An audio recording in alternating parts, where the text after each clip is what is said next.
14, 15, I sort of pushed my way into a studio and did some songs of mine.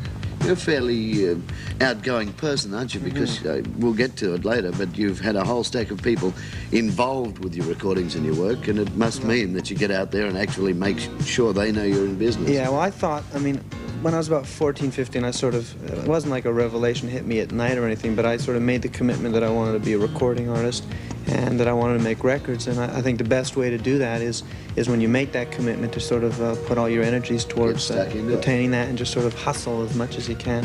So you would call yourself a little bit of a hustler? Yeah? Well, in Canada, hustler means something else. But oh, all right, okay. But I use the term, so I suppose, yeah. Okay, now, Paul Anka was involved with that first record in some way, wasn't he? Reading your bio. Well, you know how bios have certain things in there that are slightly erroneous. It wasn't really a record. It was a demo, and it was a song sent to me, and I recorded. It was the first time actually that I recorded a demo, but I've quickly forgotten. Actually, the best thing about that experience was I sort of gave me the extra push to make me write my own songs. So all right. Yeah. So you do write all your own material these days? Yeah. First record, I wrote all the material on the album, and I've been writing since I was 16. First Offence, your first album, wasn't recorded in Canada. Was recorded in England. Right. How did you get to England? Well, I took a plane over there, and outside of that, it'd be a bit hard to walk. Yeah. And the producer's name is John Astley. He did the album. Yeah. He's British, and it just seemed logical to go over there and do the album because he had worked in studios over there all the time, and he thought he'd introduce me to some real good musicians. And yeah, now some top names come into this. You've got the Eric Claptons. You've got people out of Jethro Tull. You've got Roxy Music members, etc. Was that all your producer's work? Pretty much so. He prior to me coming over there, he put together some selection of songs and things like that of what I had sent him, and he played them for some of these guys, and they really favorably responded to my music and really wanted to play on the album. So it was credit really goes to him, and obviously it was a great plus for me to have them on the album.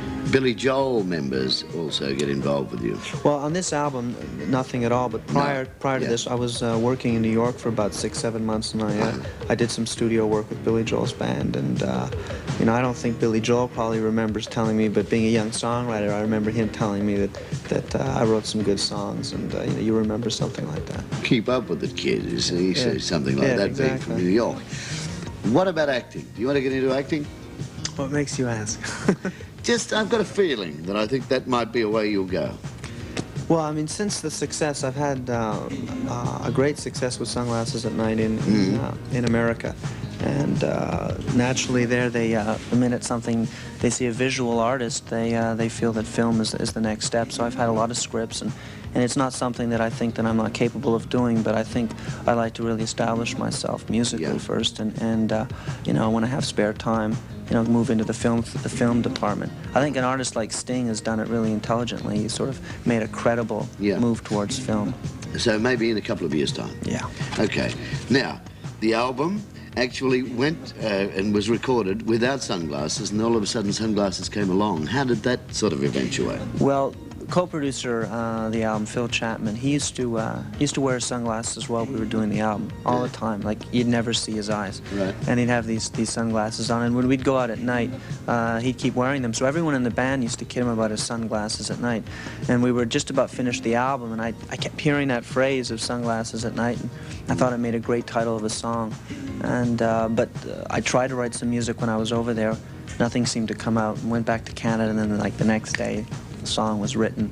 I sort of phoned up the record company and begged them to let me go back to do it. So you went back to England, recorded it, and then forced them into letting you put it on the album. Well, we held back the release for a month so I could do the track. Oh, beautiful. Yeah. Lovely. Well, it's been successful for you. Now, where do you go to after Australia?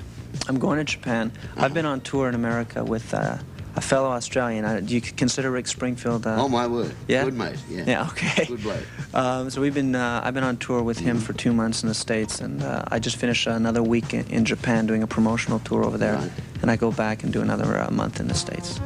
Thank you, Corey, very much. Here is Sunglasses at Night, Corey Hart.